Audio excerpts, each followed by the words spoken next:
Bismillahirrahmanirrahim. Bismillahirrahmanirrahim.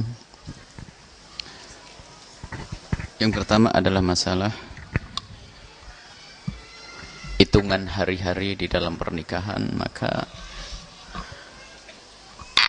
hari pernikahan yang paling bagus adalah yang paling cepat, karena itu adalah ibadah. Cuman kami itu pengen bahwasanya para bapak-bapak itu kalau dengar begini juga didengar secara sesungguhnya dan diamalkan.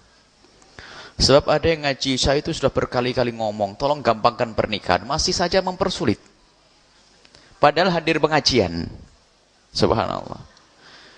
Mempersulit menantu kadang-kadang, harus pakai begini begitu. Saya tidak, itu bukan orang-orang, subhanallah. Ada orang tua kayak begitu.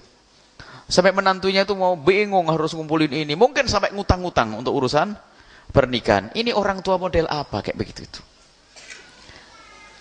Bolehlah, yang penting halal dulu, karena ini adalah kebutuhan pribadi sekali yang tidak bisa diwakilkan pada orang lain.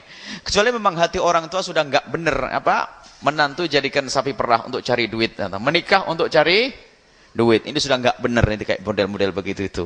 Mulai dari itu sampai nanti macam-macam. Ini para orang tua tolonglah dengar.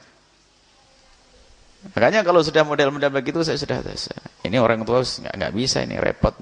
Dalam hati saya kalau seandainya itu saya menjodohkan tuh salah pilih tuh begitu tuh. Saya pengen orang tua yang nerima semuanya apa adanya, jangan sampai bikin repot orang-orang menantu-menantumu itu. Permudahlah. Cuman wahai para menantu, kalau mempunyai uang, ya sudahlah, muliakan istrimu dengan pernikahan yang wajar dan seterusnya. Urusan hari-hari pun demikian. Ngaji begini, ngaji di sini masih bingung urusan hari ini. Akhirnya datang kepada tidak tahu orang, katanya ahli hikmah. Ketemu Rebu Legi gak cocok pernikahannya. Karena menantumu kelahirannya Kliwon, kemudian anakmu kelahirannya Pon, gak bisa dilegi nanti. Nah, apa itu bacaan? Sudahlah, semua hari apa saja bisa. Bolehlah menghitung hari-hari, biasanya menghitung hari kesempatan. Misalnya keluarga sana pegawai negeri, pegawai sini pegawai ya sudah pokoknya begitu. Jadi pengen waktu yang tepat sama-sama libur, bolehlah menghitung hari-hari semacam itu. Cuman kalau ada kepercayaannya itu sama sekali tidak benar. Biarpun katanya yang ngitung-ngitung itu adalah wadah tahu kiai siapa begitu, nggak perlu seperti itu. Kalau memang kiai atau memang menghitung pengen kiainya bisanya kapan, bolehlah gitu.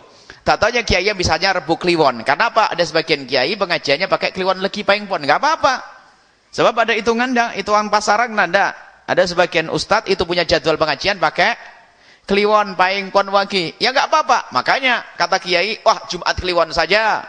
Bukan Jumat Kliwonnya orang yang percaya, yang takut dengan hantu-hantu itu, bukan.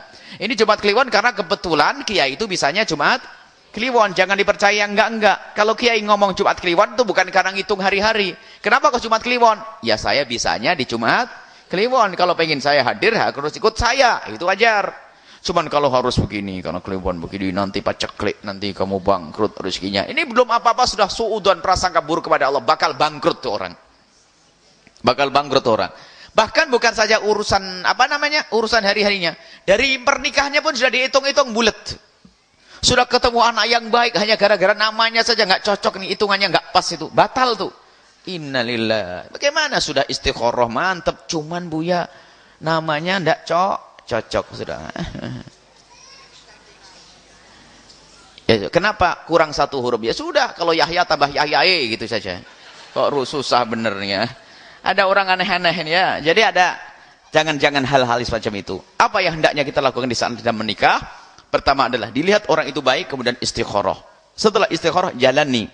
Kalau memang dimudahkan, itulah yang akan baik. Kemudian setelah itu lakukan pernikahan secepatnya. Tunangan panjang-panjang itu membuka setan. Tunangan yang jauh-jauh itu membuka kesempatan setan untuk masuk. Kalau sudah tunangan itu sudah mulai berpikir macam-macam hayalan.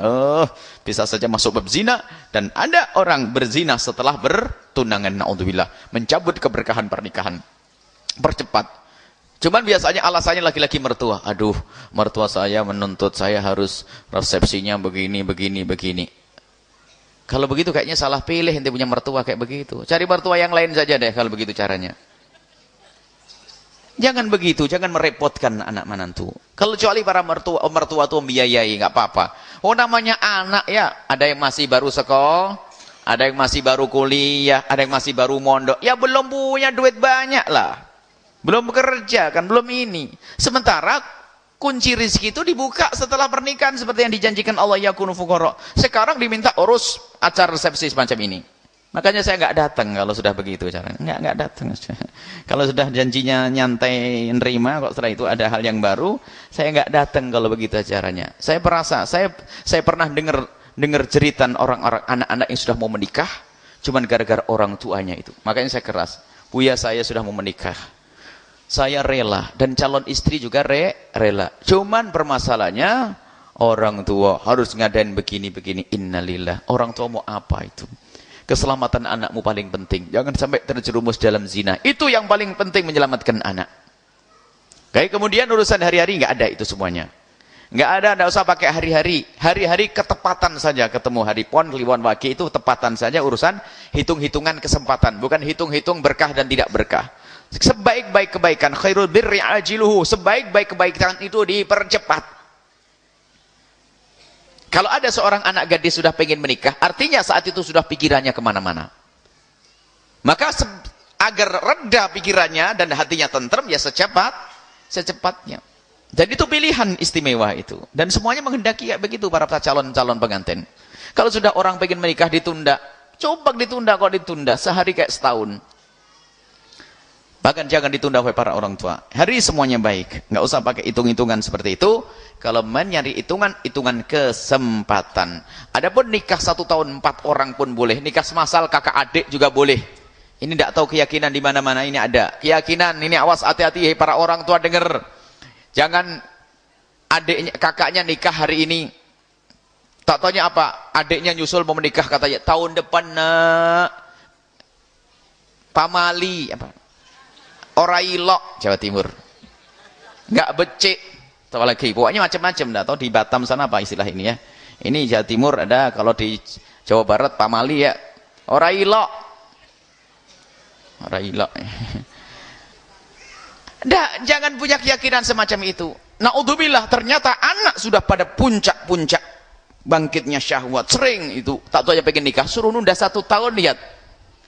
Nunda 1 tahun sudah janjikan orang tuanya tahun depan nak bulan ini iya. Akhirnya sang anak ini sudah pun kita sudah mau menikah. Sudahlah yuk kita yang penting senang-senang. Berzina sebelum pernikahan. Naudzubillah. Orang tua masuk neraka lebih dulu tuh, hati-hati. Nikah nggak apa-apa, nggak ada keyakinan seperti itu. Malah ini kayaknya yang sedang lupa. Justru berkah begitu. Hebat bener satu rumah dalam setahun ada 7 kali pernikahan ini. Bener-bener keberkahan, wong nikah sendiri berkah kok. Kok malah ditunda keberkahan tahun depan? Kalau faktor biaya, diringankan biaya. Mungkin kalau 1 tahun beriringan, biayanya berat. Kalau bulan ini ada pernikahan, bulan depan lagi ada pernikahan, berarti berat. Kalau berat, dibarengin saja ringan. Enak lagi, nggak ada larangan semacam itu. Maka para orang tua jangan percaya itu, nggak tahu dari mana ilmu itu. Nggak. 2 menikah double boleh. Bareng boleh. 1 tahun 4 orang juga boleh, kakak beradik boleh. Dan juga ini yang ketiga adalah yang sering yang menjadi sebab kedzaliman kepada anak adalah kalau kakaknya belum menikah, adiknya tidak boleh nikah. Ini orang tua yang masuk neraka lebih dulu nih, hati-hati. Dilangkai katanya nggak boleh. Kadang-kadang ada di tempat lain kalau ngelangkai bayar. Masya Allah. Lah ini anaknya dididik untuk menjadi pendengki itu. Wahai para orang tua, jika anak perempuanmu yang paling terakhir itu kok sudah mendapatkan pasangan dan dia sudah mengatakan pengen nikah, dahulukan. Tapi kakaknya belum loh, kakaknya belum tentu mau menikah dan belum ada calonnya. Biar adik yang menikah, biar bersemangat untuk segera menikahi. Para orang tua tolong, sudah di sini masih nggak dengar ini yang menjadi masalah. Kalau memang adiknya dapat duluan, silahkan duluan, alhamdulillah. Dan sebagai kakak yang didahului oleh adiknya, maka jadilah kakak yang bersih hati. Bagaimana kakak bersih hati? Kakak bersih hati itu lihat, dek, karena kamu duluan dek, semua ini insya Allah perhiasan gue pakai dulu dah dek untuk kamu dek, nggak apa-apa. Jangan ngedumel, ngedengki. Oh kalau model hati ngedengki kayak begitu susah cari suami. Kalau ada suaminya tahu, dengar pun tidak tidak akan mau nikah dengan perempuan kayak begitu. Jadi wahai para kakak, jika engkau didahului adikmu, berbahagialah dan senanglah karena adikmu telah terbuka pintu halal. Maka kalau engkau bergembira dengan pernikahan adikmu, maka engkau pun akan segera mendapatkan pasangan yang baik. Ini ada di masyarakat kita yang masih nyalip. Enggak boleh itu railok, pamali enggak boleh nak. Jangan nak, jangan nak. Sementara adiknya sudah keburu ingin menikah, tak tahu harus ditahan-tahan gara-gara yang demikian itu. Haram bagi orang tua menahan yang demikian. Hati-hati wahai para orang tua, tolonglah didengar dan didengar. Permudahlah urusan pernikahan.